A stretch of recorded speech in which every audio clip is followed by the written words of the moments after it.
কমই ঘটনা যত দল আছে সবার সাথে যোগাযোগ করছি, আমি যোগাযোগ করছি সরাসরি, আমি ফোন দিতাম যে নামতে হবে আপনারা যদি না নামেন তাহলে যদি বিপ্লব হয় তাহলে দেখা যাবে যে এখানে মাদ্রাসার স্টুডেন্টদের ভূমিকা খুব কম।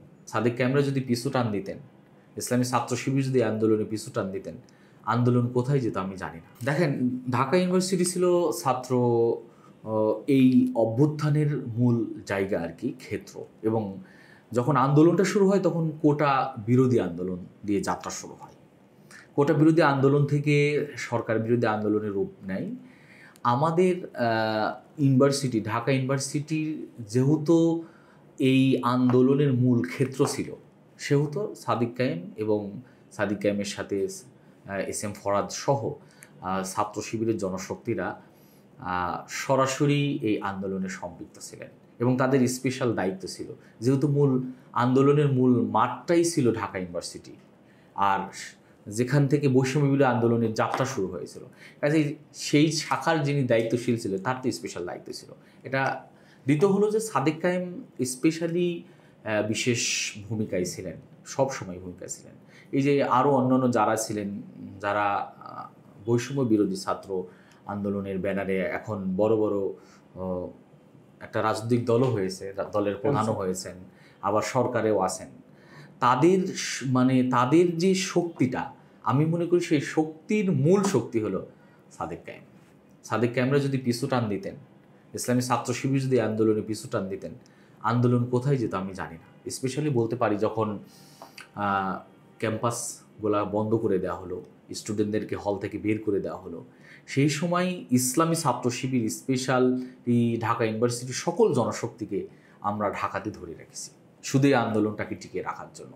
আমরা ঢাকা মহানগরীর সকল জনশক্তিদেরকে আমরা ঢাকার বাইরে যেতে দেয় নাই। আমরা প্রাইভেট ইউনিভার্সিটির সাথে বসছি, আমরা ন্যাশনাল ইউনিভার্সিটির অন্য সকল ঢাকার যত কলেজগুলো আছে তাদের সাথে বসছি। এভাবেই বসার পরে যেহেতু পাবলিক ইউনিভার্সিটিগুলো বন্ধ হয়ে গেল, আমরা ন্যাশনাল ইউনিভার্সিটি এবং প্রাইভেট ইউনিভার্সিটিগুলোকে নামানোর জন্য আমরা চেষ্টা করেছি। আমরা মেডিকেলদের সাথে বসছি, সকল শিক্ষাঙ্গনের সাথে আমরা বসছি। স্পেশালি আমি বলতে পারি যে অনেক চিঠি, প্রতিদিনই এক একটা চিঠির অধ্যায়। একটু বলবেন। শুধু এতটুকু বলি যে যখন এক এক করে সকল ধরনের ছাত্ররা নামছিল, মাদ্রাসার স্টুডেন্টরা তাদেরকে নামার জন্য ইসলামিক অর্গানাইজেশন, স্পেশালি কমই ঘটনা যত দল আছে সবার সাথে যোগাযোগ করছি, আমি যোগাযোগ করছি সরাসরি, আমি ফোন দিতাম যে নামতে হবে আপনারা যদি না নামেন তাহলে যদি বিপ্লব হয় তাহলে দেখা যাবে যে এখানে মাদ্রাসার স্টুডেন্টদের ভূমিকা খুব কম। এভাবে করে মাদ্রাসার ছাত্র থেকে শুরু করে সকল লেভেলকে নামানোর জন্য ছাত্র শিবির চেষ্টা করছে।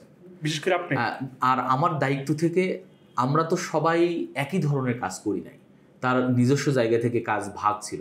আমাদের ছাত্র শিবিরের সেন্ট্রাল কমিটি ছিলেন এই কর্মসূচি বাস্তবায়ন করার জন্য, সেখানে আমরা প্রত্যেক দিন বসতাম।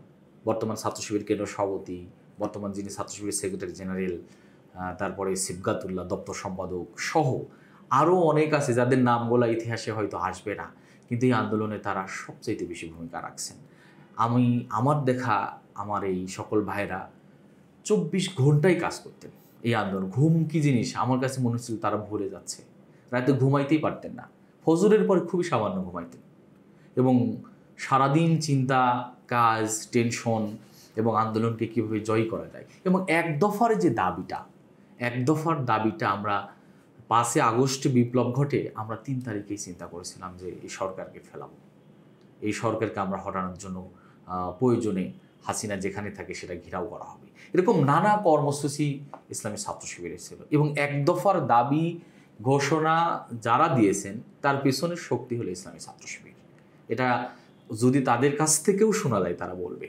এবং জনশক্তি মাঠকে গরম রাখার জন্য রেগুলার ছাত্র শিবিরের সকল জনশক্তি ওই সময় মাঠে ছিল। একজন জনশক্তিও আমার কাছে মনে হয় নাই যে তারা এই আন্দোলনের কাজে ফাঁকি দিয়ে দূরে কোথাও ছিল।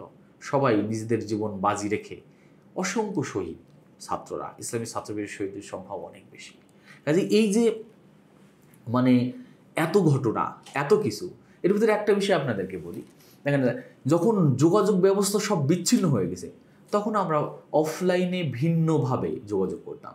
যেমন এতটুকু বলতে পারি যে আমি একজন ব্যক্তির সাথে যোগাযোগ করার জন্য আমি যেখানে থাকতাম সেখান থেকে 10 থেকে 15 কিলো ঢাকার বাইরে, ঢাকার সাইড থেকে দূরে চলে যাইতাম। গ্রামের প্রত্যন্ত গ্রাম এলাকায় আমি চলে যাইতাম গাজীপুর, আমি চলে যাইতাম হলো নারায়ণগঞ্জে, নারায়ণগঞ্জের প্রত্যন্ত গ্রামের ভিতরে চলে যাইতাম, যাই ফোনে কথা বলে অফলাইনে আবার ফোন টোন সব অফ করে আবার চলে আসতাম।